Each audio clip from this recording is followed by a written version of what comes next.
Welcome, everyone. Please take your seats. My name is Jovita Miechałka. I'm CEO of Digital University. I'm a hobbyist in longevity topics, so I'm sure this discussion will be also very interesting for me. I'm also Digital European Union ambassador, so we've been talking that there will be a lot also space for regulations. I hope we're also going to talk about that. But first of all, I'd like to discuss with this amazing group of panelists what exactly longevity is. So let me first introduce all of you. Joanna Bench, founder and CEO of Longevity Center Europe and International Institute of Longevity.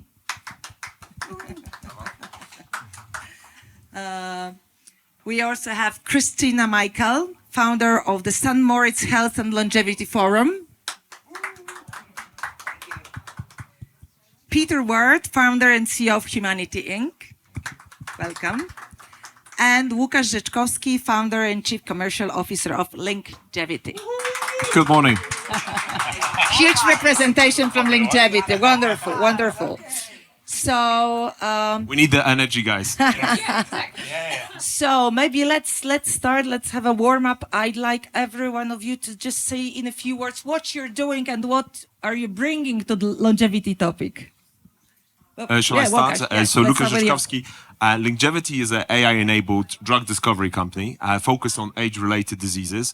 So essentially, we're looking for drugs because, as it stands, there's not a single FDA-approved drug for humans, which is obviously a big challenge for us because aging, to me, is maybe as a simplistic way of explaining, it's a trade-off. As we grow older, there are very complex, multifactorial changes that happen in our body. So it's a bit of a trade-off, and essentially, the way medicine is structured around diseases, and the way we perceive looking at aging is actually looking for pathways, because we believe there are molecular pathways that are linked to many diseases. So we're actually looking for drugs that will tackle multiple diseases. Wonderful. Peter. Yeah, hi everybody. It's a pleasure to be here as being a half Polish person myself. Although I don't speak much Polish, przepraszam. So my business Humanity, our mission is to give 1 billion years of health back to the world by the end of this decade. And so it's very specific and very big. And we can achieve that because we've built platforms that have reached 1 billion users before in our previous startups. But really, having lost loved ones, my mum was Polish. She unfortunately died of COPD, and my dad from a stroke. I feel that this is something that is preventable. At least 70% of what ages us is lifestyle and environmental. And really, aging is this loss of function that happens in the body over time. Okay, it's upstream of all downstream diseases. And so if you keep your holistic health, cellular processes in good nick, you're slowing down that decay, the genes mutating and DNA breaks. And there's a bunch of systemic stuff that you can affect through a number of actions like lifestyle, exercise, what you eat, how you sleep, interventions that you make. And really, we just want to democratize access and give as many people as possible the access to this breakthrough technology, because it is something we can do for free. Dr. Christina, you're building a community around. Yes, good morning, everyone. Welcome. It's really a great honor to be among such innovators and people who are actually building the future of longevity, which means the future of humanity, and amazing brand. So, thank you. What is longevity?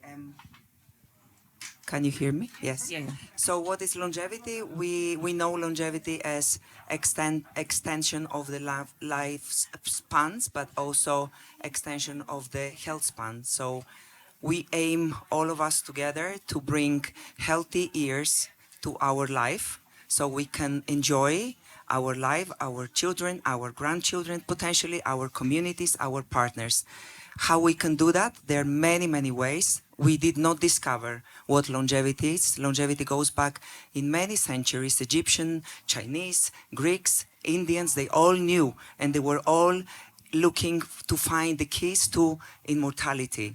So we are just taking a step further, as now more than ever it's important due to all the changes on the social and economic and geopolitical level happening, and we are witnessing.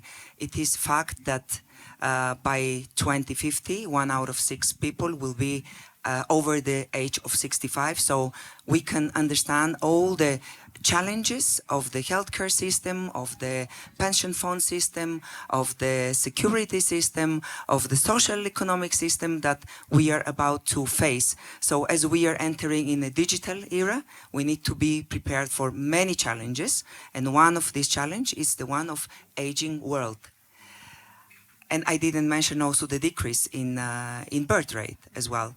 So as a founder of the Health and Longevity Forum St. Moritz, which I can announce officially through our collaboration with St. Moritz Tourist Board and the local authorities, we rebranded to the St. Moritz Longevity Forum.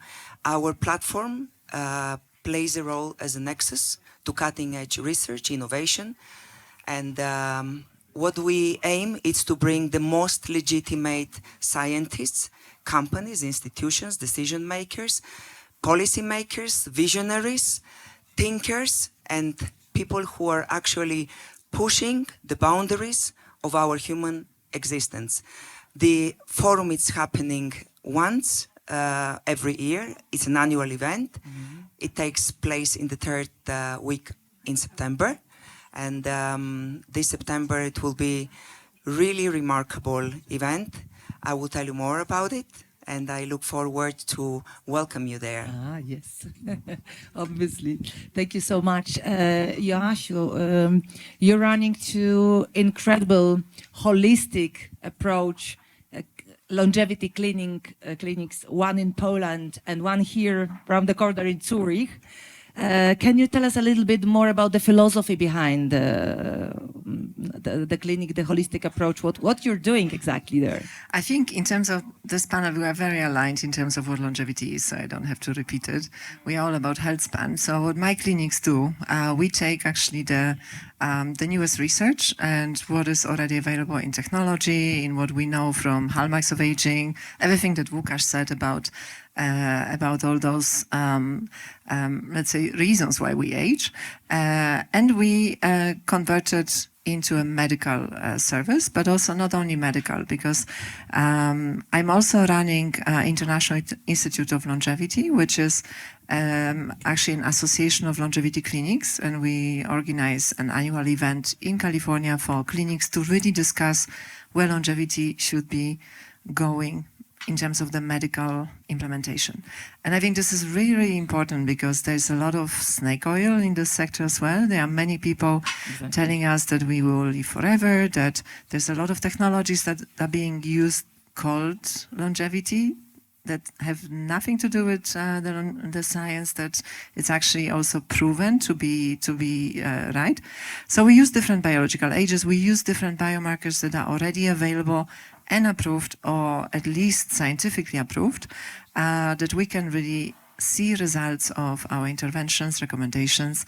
And again, to your point, there's a lot of lifestyle interventions today, and actually lifestyle is one of the most important factors today, but lifestyle can also be very complex. I mean, we are very different, we are very personalized. Every person is quite different in terms of how we age and what makes us healthy or not. Mm-hmm. And today we can measure it, we can influence it, and we can track it as well. Yes, exactly. So how long would you like to live? Guys, this is also a question for you, so prepare. I think it's all about living better for longer, not living longer. So the way I see it, I would like to live as long as possible, but fully functional, healthy, with all of my cognitive and my physical abilities. So it's all about extending life, but making sure that we anticipate that things that will slow us down, that the processes that will inevitably cause our tissue deterioration and other factors. So it's all about living better. Mm. I'm the same. I'm not about the number, I'm about the quality. But not 70, like a little bit more. Well, if I am, depending on, what is there in the stars. I mean, there's different levels, and as you said, there's also a spiritual level. I think as long as I enjoy it and I'm at my best health, I'm happy to live as long as it was planned. Yeah, Peter. You know what is the most fascinating thing? People who are in longevity are all so passionate, and you can see the passion. And then the answer on the question, it will be also exactly what we just heard now. If you ask outside how long you want to live, they will say, no, why would I live 100? Why would I want to live 100? Why would I want to live 120? But it's all about our brain stimulations, our physical capabilities, our engagements, and what are our aspirations? How we perceive happiness? How do we see the world? So I think that the question is more actually philosophic instead of practical to say, I want to live 100 or I want to live 120. I think we should be more open-minded. I think we should have, first of all, we need to adapt the longevity mindset first, because before anything else, in order to be able to answer to this question. But if you are in a good health, and as he said, in a good brain capabilities and clarity, you would want to live as long as you can, because you will have many things to enjoy. Yes, Peter. So I think, as we were saying, it's about healthspan, and health is a loaded term, and we're talking about physical health, mental health, emotional health, and spiritual health. And if you have that holistic, overarching view of every one of these things, then that will give you that fulfillment and happiness and purpose in life, and that it all interconnects with each other. So whilst on a spiritual sense, you can be like, well, I'll go when my time is up, and I'm completely comfortable with that because we're all connected, consciously. But at the same time, I'm more passionate about making sure everyone lives longer and that people do not end up sick before their time. So it's just sad and unnecessary that our loved ones are leaving this planet or getting sick in their 40s, 50s, 60s, when they can, we can help enable humanity to live to 80 or 100 or beyond, as the science and technology evolves. So that's really what I care about. Yeah, wonderful. So is there anyone in the audience who wants to live till 100? Hands up. So you guys have a lot of work. Yeah, we're working on it. Yeah, so I know that we're going a little bit out of the major topic, but I'm really curious. There is the documentary by Brian Johnson, which is extremely controversial currently. I don't know if you have watched it, but I highly recommend to watch. And he's totally dedicated his life, all of his money, he's a very wealthy person, to live longer and to maximally slow down his aging. So I have two questions. I think they will be very interesting from the audience perspective. First, your comment on this type of lifestyle, which is 100% dedication to this, because many people say he's not living at all, while to live longer if he's so like a soldier, Spartan. But the other, which is more important, what is your protocol? So tips and hints for the audience, because on one hand we have Brian Johnson, but on the other we have people who eat a sausage in the morning, especially Polish, and drink a bottle of Coca-Cola, which is also extreme. It's only accepted widely. So maybe from you, Joanna, now. Well, I actually warmed up to Brian Johnson after this movie, because before I thought exactly he must be crazy. I mean, he's not living; he's just kind of following protocol. I'm doing half of the things he's doing. But actually, what he does is giving certain type of example for some people that want to follow certain protocols. Of course, from the medical perspective, and if you run a clinic, I mean, this doesn't make sense because we actually don't know what works, what he's doing, because he's doing everything. I mean, we don't recommend eating 90 or 100 supplements. I mean, this is also, you can do a lot with food, exercise, and other ways, but it works for him. Mm-hmm. But what also this movie shows is the reason why he's doing it, and what drove him into change. And for him, this works. And I think this is something that that is interesting in this movie, but it also shows, and I'm really happy because many people understand what we do finally, that there's biological ages, that you can actually see the results, what does actually mean, and that he emphasizes sleep to an extent that, like for many people, it was very difficult to understand, why are we talking so much about sleep? So, with everything else that he's doing, which is maybe a little bit too much for women, because we like also, we are traveling. We sometimes have late dinners. We might sometimes eat not what we should be eating. But if you know your baseline, and I think he also talks about that, you know where your baseline is and where you need to come back to, so that what makes me tick, what makes me happy, what gives me energy, and what keeps me healthy. I won't be talking about the protocol. I'll probably leave you guys to share, because I'm probably not as healthy. But what I will say, I agree with you. I warmed up to him as well. But obviously, I'm going to be looking at this from a more scientific point of view. And in the documentary, he's talking about rapamycin, which is obviously not an FDA-approved drug for aging. It's a cancer drug. So first thing I would say is whatever you do, it needs to be proven scientifically. So longevity, we're in a business of providing real science into the field and actually doing clinical trials.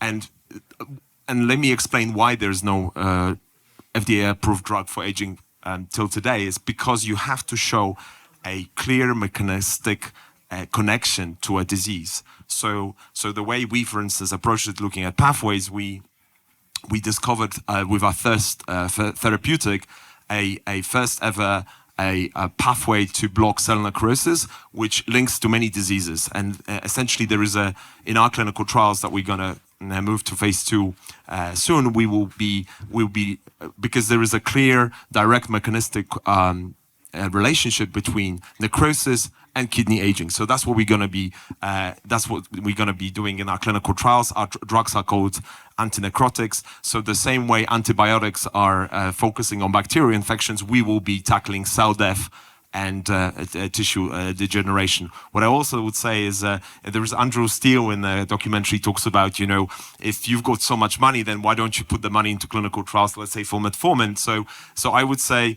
whatever we do, and to your point about snake oil, I think everything has to be proven, rigorous data validation. I think we shouldn't be taking stuff that it's not scientifically proven because we inevitably can harm ourselves. And I agree to your point that too many interventions are probably not the right recipe for success. I think it's all about just following, good habits that we promote and obviously and trying to be, connected with science so we know what works. Yeah.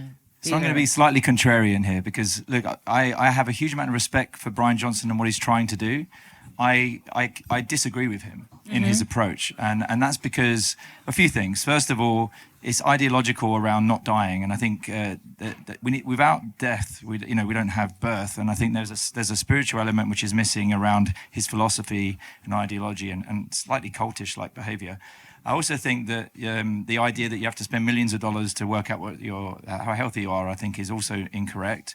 And the N of 1 of him, as you say, is completely different to everybody else. He also published a bunch of results based on his, blueprint stuff, and it's actually very mixed. He presents it in a very positive way, but if you actually, people can use data and manipulate it to say what they want to say. And when you say that 22% of people have returned to normal metabolic levels, well, what about the other 80%? Did they get worse? You'd expect 80% have improved metabolic levels based on his program. And that's my view, because most of the stuff he's providing through supplements is ultra-processed, slightly healthier versions of unhealthy supplements. Why have a mix of something that costs you $50 when you can literally buy the nuts yourself and make it at home? So if people ask me what my protocol is, I have a handful of blueberries, I have 4 Brazil nuts, I have a breakfast mix with either like a protein with avocado and eggs, or I'll have like a whole food like oats with chia seeds, flax seeds, goji berries, sunflower seeds and nuts, and I'll try and have as many varieties of vegetables in a day and a week as I possibly can for good fiber, good microbiome and fermented stuff. So I think having, the real answer is, what is the number one thing you can do? It's actually to monitor yourself. Because if you monitor yourself, and that can be done with bloods, with DNA methylation, with digital markers, and with what we're trying to simplify through a biological age. You have a concrete feedback loop to know that whatever it is you're doing, is it working to make you healthier or less healthier? So, for example, you have a biological age; it's 3 years older than you are, and then you go, "I'm not happy with that. I'm going to stop drinking alcohol for the next 3 or 4 months," and then we're creatures of habit. 99% of the stuff you'll do is roughly the same, give or take. And then you can look, based on your bloods or your biological age, whether it's gone in a better or worse direction based on that. And we've had first-hand examples of where you can save 2 years of your life. Your cholesterol can come down from 7.5 to 5.5 in literally months if you make these types of actions. So honestly, everything we can do is changing dietary, exercise, mental and sleep habits. Although I would say one thing about sleep. So you have Matthew Walker, who pretty much the whole book is like why you need to sleep. Highly recommended. We're like, okay, we need to sleep. We get it. But then you speak to this top sleep scientist at Apple, where I had the lucky insight to talk to because we partner with Apple, and he said, you know what? We honestly don't know. I can tell you, and I said, you put the top sleep researchers in a room and you say, what is the optimum amount of sleep? And they all have different numbers. And you know how they answer the question? Let's just average the number that we all think. So but they it don't really changes know. with age as well. Yeah, it changes. In other words, it's like you have to listen to your own body. Yes, the trackers can help you understand how well you sleep. You can tell yourself if you had a good night's sleep. But, there is no one answer for everyone. But there are systemic things that we can all do, and the other thing you can do is consistently do something every single day. That's the compound effect that will make you live healthier. Wonderful, thank you, Chris. Now, guys, I've heard you also your background is a trainer also. Yeah, but I'll go there. But first, I wanted to say regarding Brian Johnson, I had actually the experience and the pleasure also to have a long chat with him and to record an interview less than a year ago, before he launched the snake oil. I still believe that the best olive oil in the world is the Greek one, so there is no doubt about it.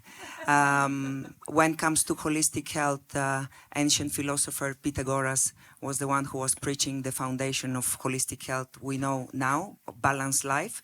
So when it comes to Brian, well, he's extremely bright and educated guy. There is no doubt about it.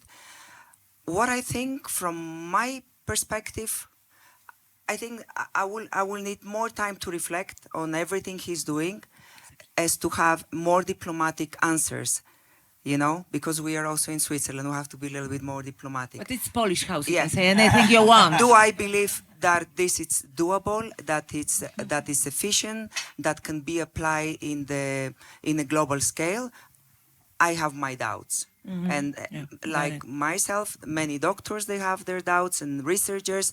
So everything we do, we need to understand the foundation, where we come from. If we want to predict the future, we need to go into the history. We need to pay respect and honor to ancient traditions that we are practicing until today. So if we talk about balance, I think that as entrepreneurs here, we are a wrong example. You might find a balance. I'm still searching for this, because finding a forum for the last 2 years at the top of the world was a very challenging journey. Nevertheless, I come from a background of a physical education and sports medicine. I've been a competitive athlete. I've been a world fitness champion 2006. Wow. So for me to train, it was and it is something which is essential. It's not something that I even have to think of it. It's the way I was raised. In the last couple of years, myself, it's not in priority. Unfortunately, I am trying to find this balance. I think you know what I'm talking about. So yes, there you have to be more aware of what are you eating, because I think this is what it's influencing our well-being in cellular level as well. So if you cut on sugar, white flour, alcohol and smoking, and this is already quite a lot, quite exactly. good. You know, these are foundation. And of course, if you don't have time to go to the gym, you can just go out for a walk. You can spend time in nature. You can spend time with walking with good friends in nature and enjoy some Dogs, because dogs love a of course, longer. and spend time with yourself. You need to sync with yourself, because when you are on such an entrepreneurial journey, it's very difficult actually to understand what is right and wrong, because you are on a high-speed train. You need to deliver. You have deadlines.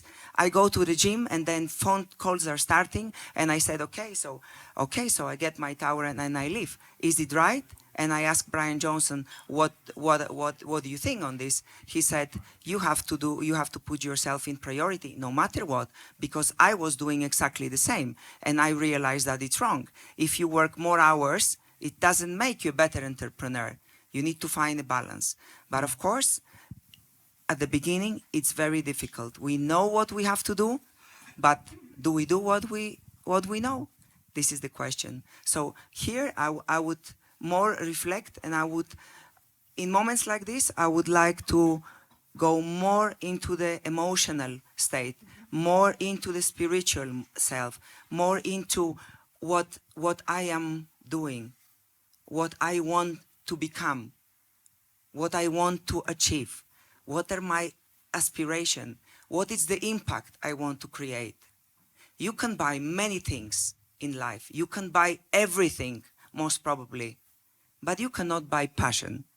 And if you have the passion, you will find a way to succeed, either as an entrepreneur, either as a doctor, either as a holistic or longevity clinic. And this is what is my opinion. A Davos billionaire can have everything, but if he doesn't have his health, he only wants one thing. Yeah. Yes, exactly. Joanna, your protocol. My protocol is really about, and I like what you said about the balance, because it's easy actually to understand your health, and then once you understand certain really basic principles, and then you find your own, what you eat, what works.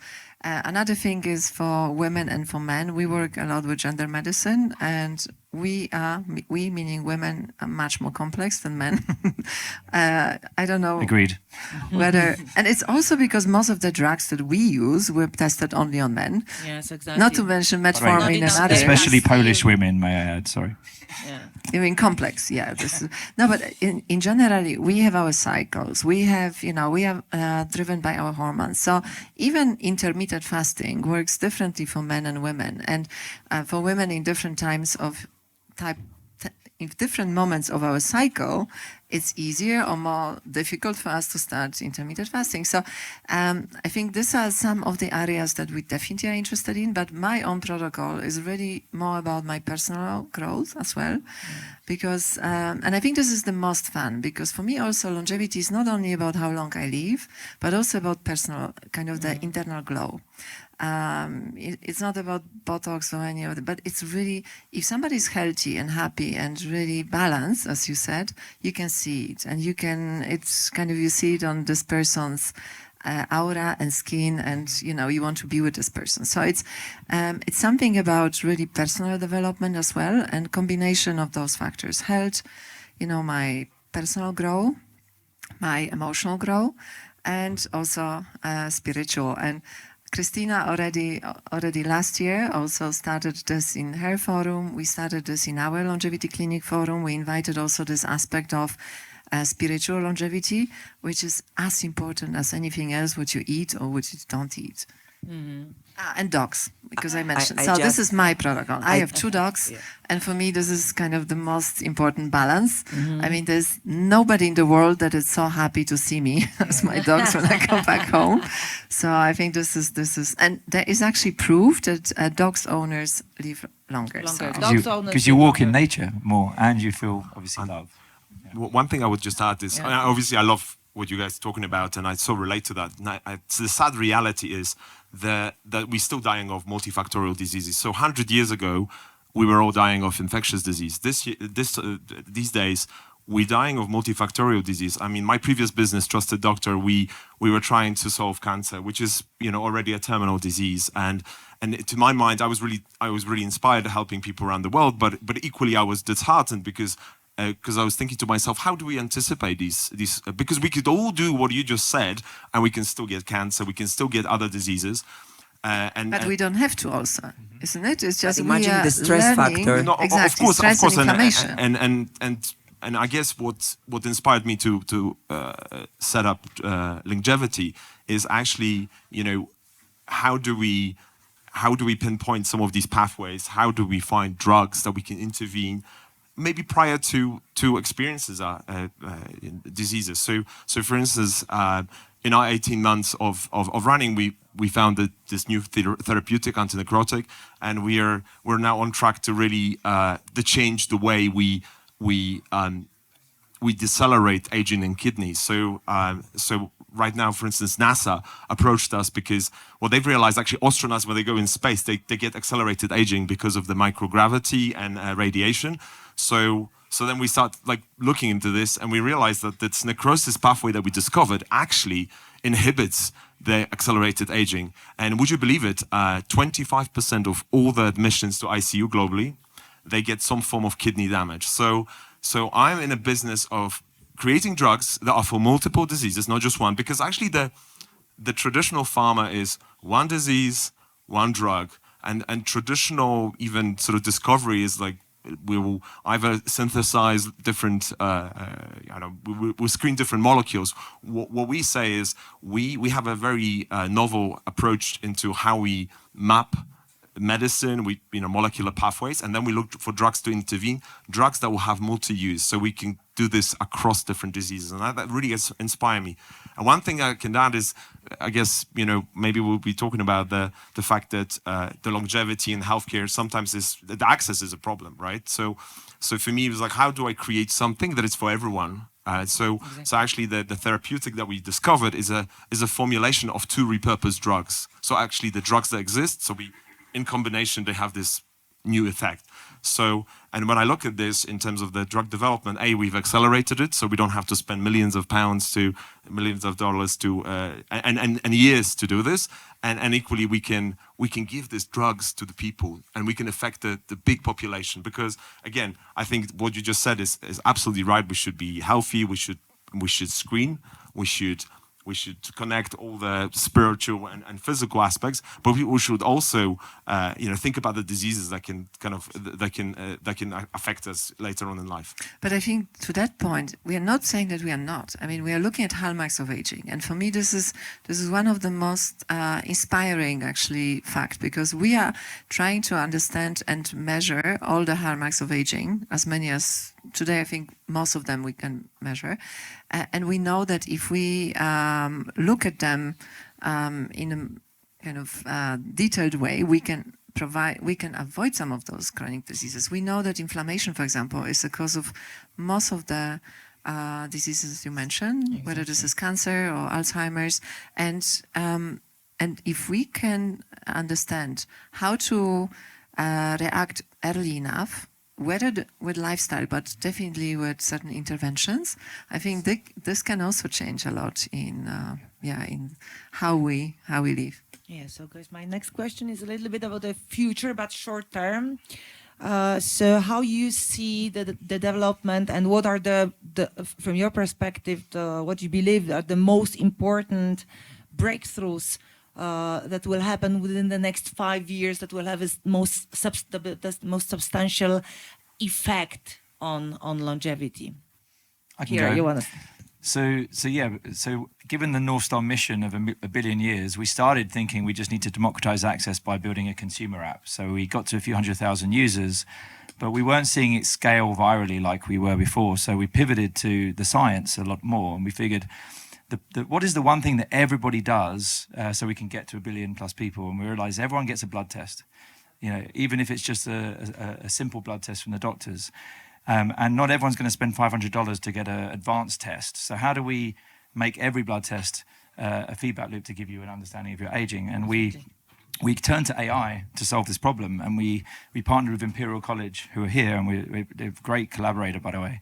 And they helped us to build a new model that can predict your aging based on as few markers as possible.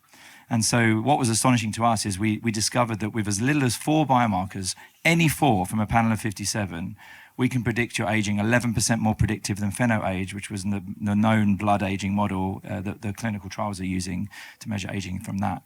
And that really opened up the gateway of opportunities for us to see, well, what else can we do? And so to answer your question, that's led us to not only partner with the lab groups so we can then offer this to everybody who gets a blood test, even for free, because why they do that is they then turn the person from, I have an ailment, I need to go and get my bloods, and then, oh, but I'm also 3 years older, I need to do something about this, I'm going to change my life. And then they monitor themselves regularly, so the lab groups make more money. But moreover, we found that if you can predict missing markers just to find out biological age, well, why don't we create a foundational model that can predict any marker? And so now we're working with UCL, hopefully on this, where we can use transformer models and tokenization of data, where we can essentially predict your cholesterol without knowing what your cholesterol is, or if you have a cancer risk without knowing what your cancer risk is. And if you continue on your current trajectory, what your HbA1c will be and what your age trajectory will be and how it changes. So this is something we want to make open and collaborative so that we can work with different biobanks or research institutions or localized models so it gets more and more predictive and personalized for the groups of that population at large. But this, I think, is the future because the fallacy is you need all this data to be connected.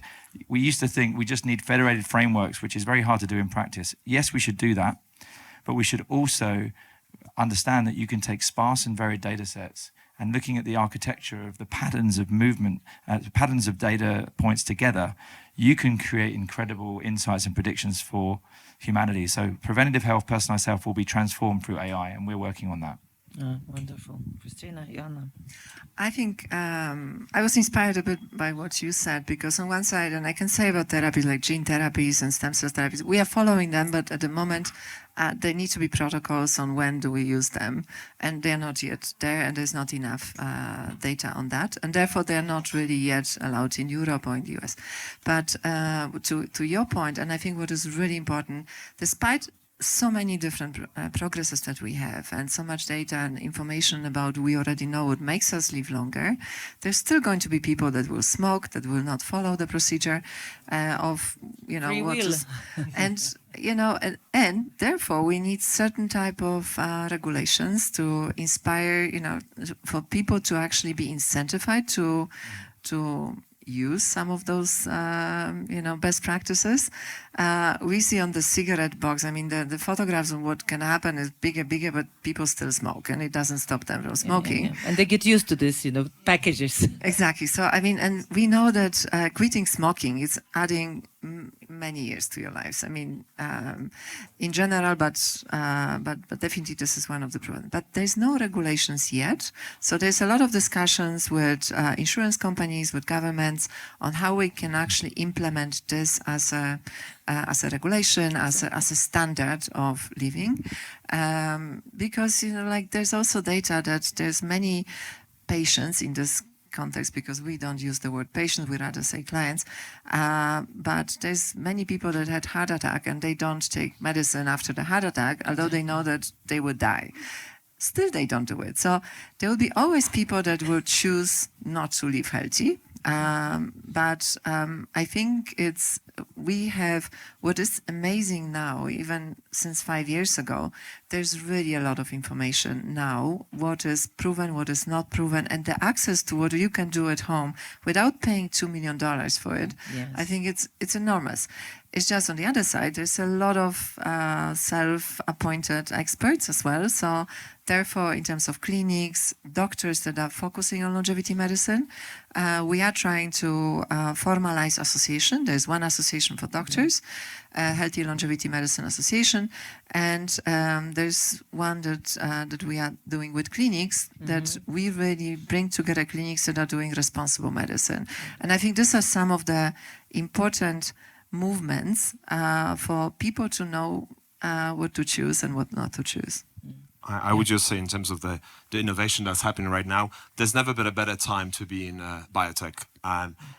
Traditionally, pharma takes a long time to develop drugs, a lot of money. So this process now, due to advancement in artificial intelligence, we can do drug discovery so much quicker. So for instance, in our case, we're based in Cambridge, Babraham campus, and essentially in 18 months, we've got 4 outputs. We're taking 1 to clinic, and hopefully in the second half of this year, we'll be in phase 2 for our drugs. That's really excites me because we're developing drugs that affect a lot of people, but also we do it quickly, and we do this with small amount of money. So then when we go to pharma, we can present to them, look, this is the discoveries, and then they can take it further. What also excites me is, we can talk about the human intervention, but also the bioengineering. So, for instance, what we discovered when we were doing anti-necrotics, we also discovered there are non-clinical applications, tissue engineering. So the stumbling block right now is you cannot grow big organs because what happens inside of them, the necrosis sets. So again, using our drugs, we can actually start growing organs bigger. We can use the drugs for organ preservation. So this is really exciting, and I think the key to it is artificial intelligence, and I think we will see a lot of progress now, and there's never been a better time, so I'm very excited for that. So that Peter Diamandis, a friend of us, is saying, don't die from something stupid because, drugs are coming and protocols are coming. And that's what you say, it's extremely important because we have less and less accidents thanks to technological advancements. So we don't have organs. We don't have spare organs. It's a huge challenge. We need to replace them somewhere. Yeah. Exactly. I was participating in a very inspiring dialogue last night through Digital Davos, joining for superstar professors, Dr. Sargsyan, biobanking University of Graz, leading professor, also one of the directors of the World Health Organization, Professor Zisis Kozlakidis, who is working a lot on viruses, and Professor Vittorio Sebastiano, who is actually one of our scientific advisory. Actually, all of them we're working together in the forum, and Aubrey de Grey. On the question about the future, because it was a similar question, I'm super positive, especially listening to their feedback, because these are the brains who are leading this industry from regenerative aspect. They know much more than myself know personally. So what it was clear that yes, in few years they will print all the organs except of brain. Actually, I think it would be very difficult to print brain, but liver, heart, this will be very easy and very replaceable, and the same also skin. So I would want to approach the question from a different perspective, because I think we will complement each other. And I don't want to go on the holistic side again, as to give the wrong impression that I am organizing a yoga retreat, because it's a very serious forum that we are organizing. But I would want us to think a little bit with more open-minded, because obviously innovation and technology, it's coming, it's present. We are witnessing what is happening. It will be very difficult even to respond globally. We need to adapt to it. But I would want us to think of what if, as we are sitting right now, talking about longevity, technology, advancements, suddenly there is an earthquake, suddenly there is the planet responds in a way that we cannot predict. Yeah, so we should think also not only about the human longevity, but also about the global and planetary longevity. Absolutely. So there is we need a luck in this. It's not only a knowledge, we need a luck, because everyone on the Titan, on the Titanic, were super healthy, but they didn't have a good luck. So it's for us, we might be really lucky from aspect of technology and advancements, but we will have a different response, and we need to look into how we can preserve our planet and how we can collectively contribute to actually witness and experience all these technological advancements. Yeah, thank you so much. My last question to you, but I think it's one of the most important, about accessibility, because even Professor Harari, in his very popular book, which is called Homo Deus, is pointing that in this level of advancements of technology and scientific advancements, and on the other hand, we'll still have not only people who smoke, because this is like the intention, but people in Ethiopia that that their lifespan will be 50, and the others will live 150. So basically, have two different species on the planet. But I think we all are driven by mission who's sitting here. So how to make it accessible? I think there's, I don't remember who said it, but there was a very interesting statement recently that all the billionaires are actually the modern age lab rats, because they are giving us great information for the rest of us, what actually works, what doesn't work. So it's great that actually we have more and more information. I wouldn't say that this might, because all those billionaires actually are exposed to much more stress than people in Ethiopia. So there's another thing that we know, that stress is a very important factor that actually shortens our lifespan. What we actually are trying to do in the sector, also in terms of the clinics, we had to start with the maybe middle class plus level, because still most of those biomarkers and biological ages and so on are still more expensive than we would want it, because they're not yet so accessible. But this is already in the last few years, I think some of those costs are really going down and becoming more available, and through companies like Humanity and also other companies in the sector that are popularizing this health and giving us, this artificial intelligence solutions that we can use at home. I think this is already a first great start of that. So I think we are trying to get to the level that everyone would be using it. And I think one of you said that it should be actually a fashion. And we started using the word longevitarians, and really to do so that everybody can become a longevitarian. Nobody, no matter what, and no matter how much money does it cost. It's also about creating communities, because people want to be part of the movement, or the group of others that are sharing. Sure. I mean, this is what I'm all about. This is what gets me out of bed, is about democratizing access. I'm not interested in helping the 0.1%. I'm interested in helping the 99.9%. And that mission focus has really, my big learning in the last 5 years is, by staying true to mission, you'll come up with the solutions that you didn't expect. And actually they can be very lucrative at scale, because then you're looking at how do you do things on a population health level that can help hundreds of millions, as opposed to the 10,000 that can spend 100 million. So it's a very different model. And people don't believe you can monetize and make money from that, but it's wrong. You can. You just have to be novel in the approaches. So for me, I think that the way I look at it from a business standpoint is community and open collaboration. And actually a lot of people that have this old school view of competitiveness and like, trying to like silo things, I think it's actually bad for business, genuinely. I think you can achieve more in terms of impact and revenue if you collaborate more. So a bit of a call to arms, really, that I think we should all collaborate more. It's like Davos in general is becoming more influential and valuable because it's opening up to community type stuff. Hubs like this allow these types of conversations to be accessible to more people, not just to the elite who get access to WEF. And that sort of thing should happen. So my last point is, let's try to come up with solutions that are more bottom up than top down.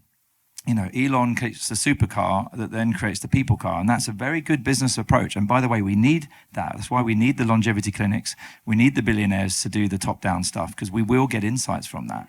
But we can also do things bottom up, which means we have to work out how do we start with the least amount of stuff. And interestingly, Elon does that too, because he goes delete, delete, delete, delete, delete. Is it broken? Yeah, okay, now we start adding. So try to think of things that we can do from the baseline of everyone can gain. And yes, there's incremental gains to go upstream, but you can take people on the journey upwards. True. I would just add that obviously, to your point, we need to holistically look at everything that is available. And I just wanted to point out in terms of the drugs. So if you look at the GLP-1 drugs, that they've been a great breakthrough in medicine, and you can see how many people can actually benefit from that. Obviously, we're hoping for the oral version, not just the injection, but but obviously this has to take into perspective. You still have to exercise, you still have to keep the diet. So drugs alone won't save you. And in terms of longevity, we're all about producing drugs that will affect major population, right? And many diseases, because I actually believe, and you know, what inspires me, you know, I look at my neighbors, I look at my family, you know, I look at how frail they are. You know, I would love to give them something to anticipate what they are about to experience, because maybe the rest of their bodies are completely intact, but they need just that intervention that would help them for next 20, 40 years. So I think, and again, you know, it's all about developing drugs for least amount of money, because, you know, traditionally pharma is expensive because it takes a long time and a lot of money to develop drugs. So if you can develop drugs very, very quickly and the least amount of money, then you can give it to the populations at a scale. Which is exactly happening thanks to technology. Well, democratizing longevity and make it accessible to everyone, everywhere, it's one of our mission as well as a platform. So I'm very happy to sit amongst these beautiful people who share the same vision. And yeah, and we are excited. I think the future is bright. I think that's the wonderful sentence to end our panel. Do we have time for 1-2 questions, maybe? Yes. So, please. I have a question. Sorry. Hi, thank you for the session. I have one question, actually two. With longevity being such a buzzword, and also with more misinformation than ever than before, I have 2 questions. One is how to hedge ourselves from, you know, and look for the really relevant information about longevity. And second of all is, do you foresee if the industry will be somehow regulated in the future? Because obviously there are even doctors who are having various opinions between themselves. So that's my question. If I can take this one regarding doctors, and then you can say about other ways of regulating. I mean, definitely, I mentioned about the associations, because there's the first, it's not about regulating at the moment, because, you know, longevity at the moment is like lifestyle medicine, integrative medicine, and also functional medicine. It's really it's not yet at universities as a program like geriatry or pediatric medicine. So hopefully it will, because at the moment you have, you know, geriatric doctors are focusing rather on the end of life rather than how to keep us longer and live longer. So there is certain movements in terms of Longevity Medicine Society, for example, headed by Evelyn Bishop and Andrea Myers. And I think what they do is great, and this is an association of doctors. What we are trying to do, we try to do the same with clinics, but it's rather an association to create best practices and give recommendations. And I think for us, as clinics and also an association, we can give recommendations, but then it's up to the country and organizations that are already like FDA or whatever to really give it top down. Yeah. So, but then what we can do is really best practices and what to avoid and what to show what is really not proven, and, you know, be careful. So follow definitely the science, but on the other side, in the clinics, there's a lot of scientific ideas which were never tested in clinics. This is why it's really important what is happening in clinics that are looking at both, that we use biological agents, but we also try to connect it with everything else in terms of a medical checkup, so that we really understand the real effects of some of those interventions. Yeah. I would say follow the science and rigorous validation. That's all we have to do, because, you know, the data and the science prove, you know, if it's proven, then we should follow it, and you know, that's the main goal. I would want to say something here, because I can understand that not everyone understands from science. And if you are following Instagram and social media, obviously you will see the same 5-10 people talking in 100 podcasts left and right. So we have to understand that there is a big difference between influencers and between legitimate doctors, researchers in the field of longevity.